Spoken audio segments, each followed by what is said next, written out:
Hello, fourth graders. Mrs. Clausen here, and I'm really excited to do a Newsela reteach with you today on the article Japanese American Relocation in the U.S. during World War II. I was super excited about this article, and many of my students know I'm a huge history buff, so I was so excited to read about it. And I am especially excited to learn about history that's not commonly taught about or known about. And so when I found this article, I was super excited. Um, so I'm going to show you today how to preview the article, read it, and then gather enough information so you can take the quiz and the written response at the end. So the first thing I do when I look at an article, I like to preview it by reading the title. So it says Japanese American Relocation in the US during World War II. Just by looking at that title, I know that it is about Japanese Americans. That's a group of people. The time this happened was World War II, which is what we're learning about. And it's about relocation, which that word means to move around. So it must have to do with moving around. And the next thing I do is I look at the picture and I make a prediction based off of that. So it looks like there are some kids getting on a bus. It's black and white, so it definitely happened in the past.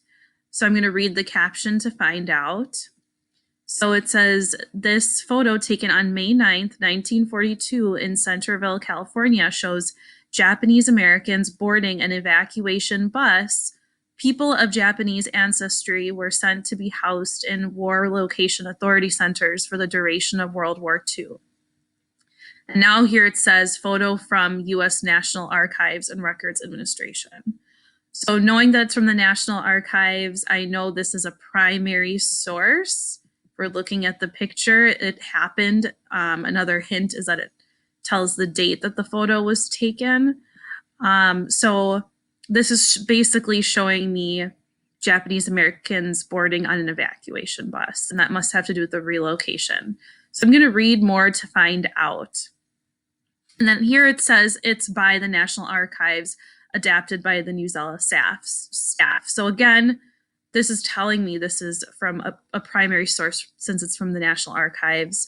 It's also been adapted by the website Newsela, and that, can, in my class, I've had good debates on that with kids saying that if it's been adapted by Newsela staff, then that could mean it's a secondary source because that's a website. So now I'm going to read to you the article, and then as I'm reading, I am going to think of what is important, and something you can do when you're reading is to highlight or annotate. So I'm going to read to you the parts that I found important as well and highlighted. So it says, on December 7th, 1941, Japan attacked Pearl Harbor. It was an American Navy base in Hawaii. About 20 ships and 300 planes were destroyed. The attack killed more than 2,000 soldiers and sailors. Within a few days, the United States entered World War II and declared war on Japan and Germany. The war involved most of the countries in the world. So this gives me a little background knowledge on World War II and some of this information I already know, but it helps gear me up for this article. So I'm going to keep reading on. This heading I'm going to look at says President sends Japanese Americans to special camps.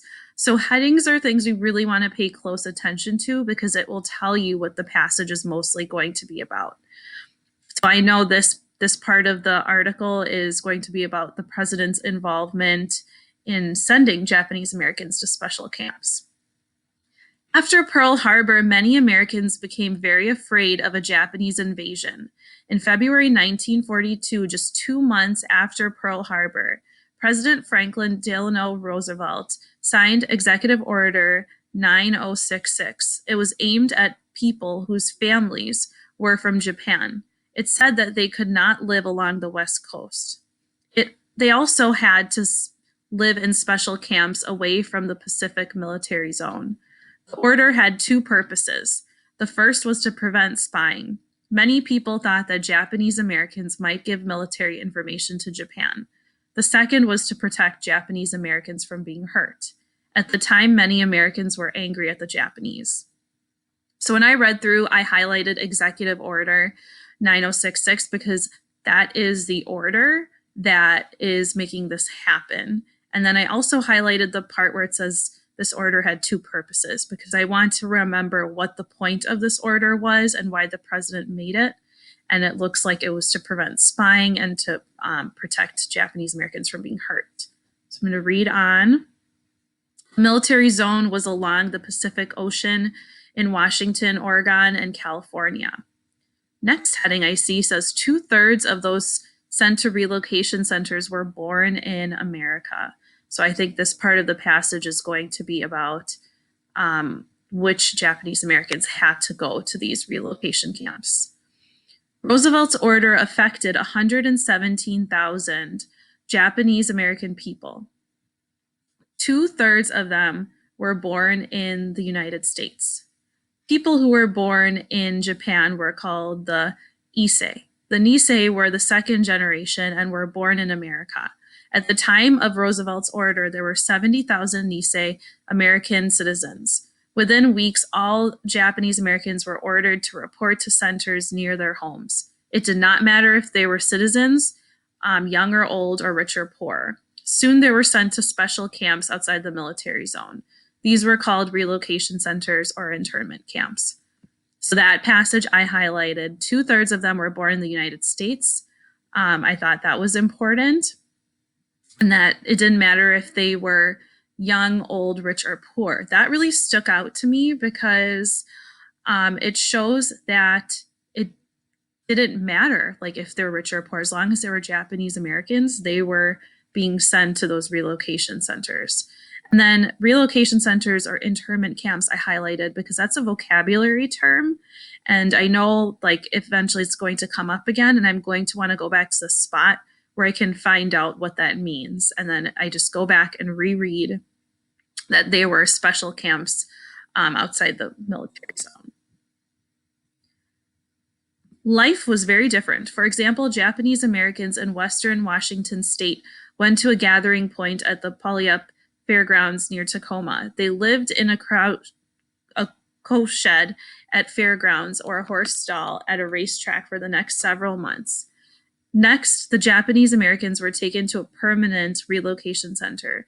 They were often in remote areas far from home. Some of them were in Idaho, Utah, Arizona, and Arkansas. Children went to school, but life was very different. 4 or 5 families had to live together. They ate together in dining halls and had few jobs. People who made trouble were sent to a special camp at Tule Lake, California. I highlighted the children went to schools part because I like to sometimes relate things that have to do with me. So like if you're reading this and you want to know like what life was like for children there, that could be something important to make note of.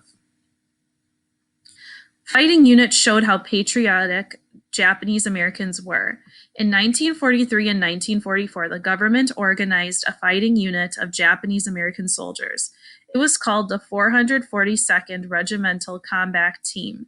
They won most of the medals for bravery in World War II. Many Americans had claimed that Japanese Americans were loyal to Japan. These soldiers showed how patriotic Japanese Americans were. I highlighted that part because this is something that's showing that Japanese Americans were patriotic. As the war ended, Japanese Americans were allowed to leave the relocation centers. Some people returned to their hometowns. Many others went to live in new places. Some people think the relocation centers were like concentration camps.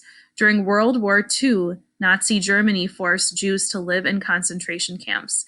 They were kept in terrible conditions and were given little food. In 1988, lawmakers passed a law. It apologized to Japanese Americans for the internment and said it was unfair. The law also gave $20,000 to each person who was interned. As you can see, I highlighted this entire paragraph because it really relates what the Japanese Americans went through during World War II to what the Jews went through in Nazi Germany. And that's what we're learning about right now in Number of the Stars. And I found that big connection, so I wanted to highlight that whole paragraph because it also shows that the lawmakers realized their mistake and they apologized to the Japanese Americans for the way that they treated them because they knew it was wrong. The last part says guns at the guard towers pointed inward. After the war, a Japanese American was told they were put in the internment camps for their own protection.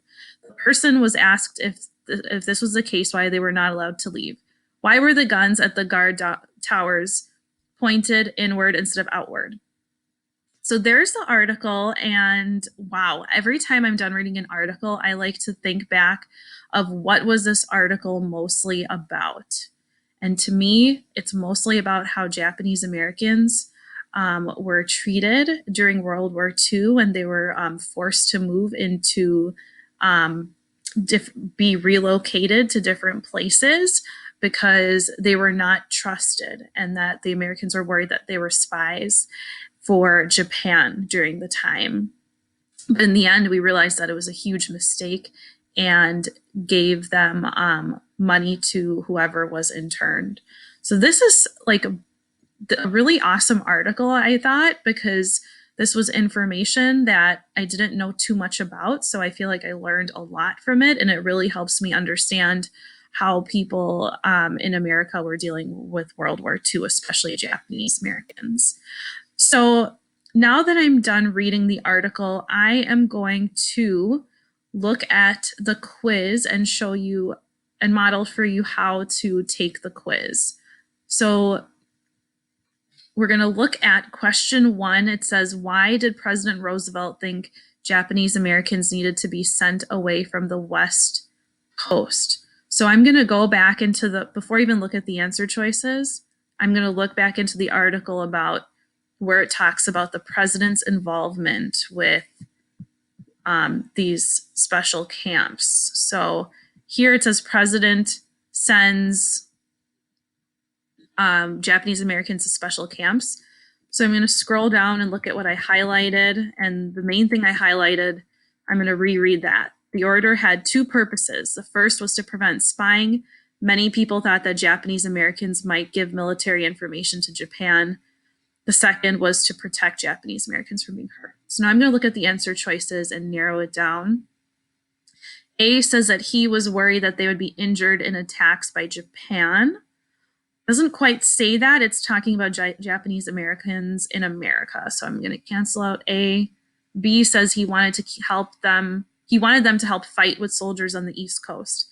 No, he never talked about having them fight in the war. So that's out. Third choice, he was worried that they would share American secrets with Japan. Well, that's exactly what I highlighted, that the first reason was to prevent spying. And so that goes with this answer choice, that they were worried they would share secrets. So I know that is correct, and that is my answer choice, and I don't even need to keep going on. I will go to the next question. So the next question says, which sentence from the article helps you understand that all Japanese Americans were sent to the camps, even if they had been born in the United States? So I'm going to go back to the part where it talks about in the article about which Japanese Americans were forced to go to the camps. And one thing we learned was that it didn't matter if they were rich or poor. I remember highlighting that right here. So this talks about how 2/3 of them were born in the United States, and they were the ones who had to go to these camps. So I'm going to look at the answer choices and narrow it down. At the time of Roosevelt's order, there were 70,000 Nisei American citizens. Oh, I don't think that's correct because that's just a fact. And it's saying which sentence will help you understand that all Japanese Americans were sent to camps, even if they had been born in the United States. So that's just a detail. Next answer choice, it did not matter if they were citizens or not, young or old or rich or poor. And I remember when I read that, it was something I highlighted right away because that was a new piece of information for me. That was a big aha moment of, you would think that maybe the rich citizens were saved from this, but everyone, if there were Japanese Americans, had to go through this. So that really answers the question of which helps you understand that all Japanese Americans had to do the camps. So I know that's correct, and I'm going to move on to the next question. And you guys see how when I highlight while I'm reading, it saves me time during the quiz because I know I have taken the time to understand the article, and the quiz is just so much easier. So this one says, read the section fighting units showed how patriotic Japanese Americans were. Then select the paragraph that best explains how Americans later realized they were wrong to send Japanese Americans to relocation centers. So I know that I'm going to go back to that section, and I found it right here. Fighting units showed how patriotic Japanese Americans were. Now it's saying to pick the paragraph that best explains that Americans realized their mistake.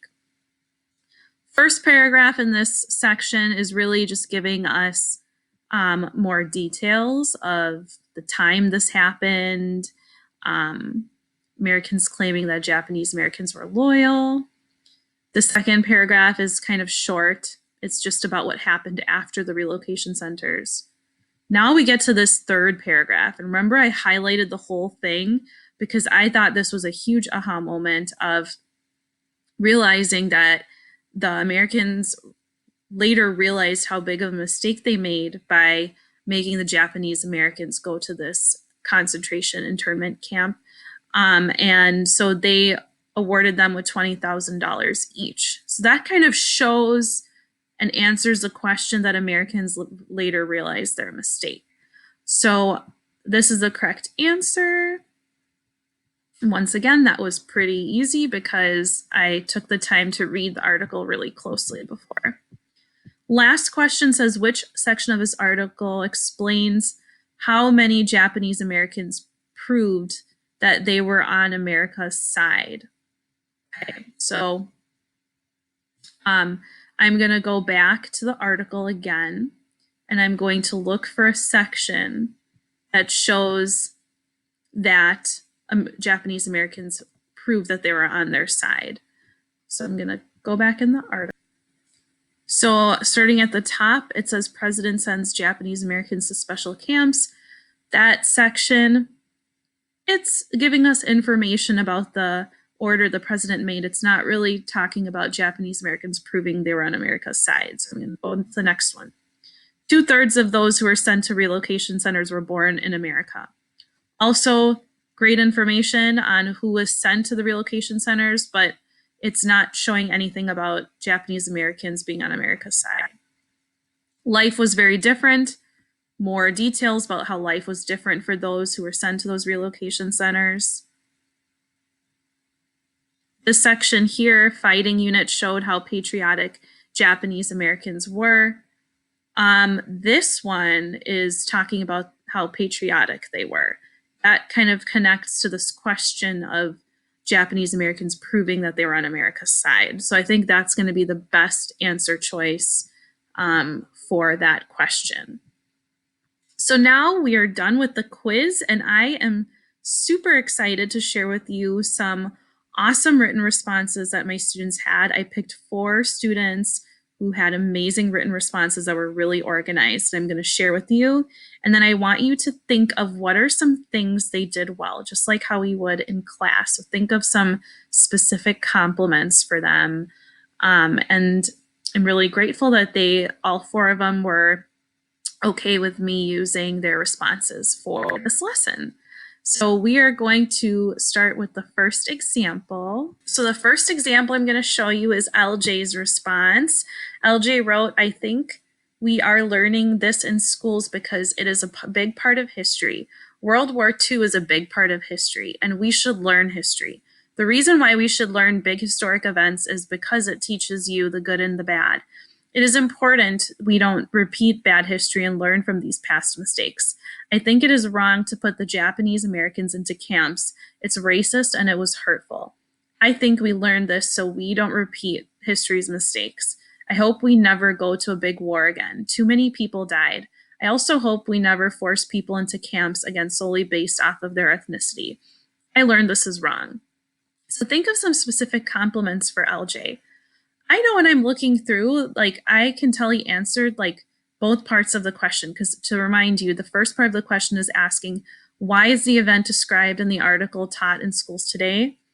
And I could tell like he really gave a good reason for why it should be still taught in schools. And then the second question was, what are the lasting lessons that we can learn from studying this event?